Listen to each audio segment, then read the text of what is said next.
If you're a shop owner trying to figure out which ADAS calibration targets are actually worth buying, the honest answer is fewer than the catalogs make you think.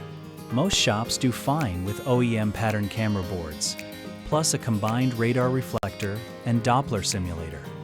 That combination covers the two calibration types you'll see most often. Add AVM mats or night vision targets later, once your vehicle mix actually demands them. A flexing stand can quietly ruin an otherwise perfect target board.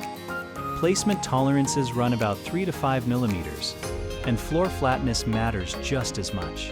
If a frame wobbles under normal handling, the scan tool can show clean results while the sensor is still off. Buying a full target inventory is a real investment, and not every shop needs to own one.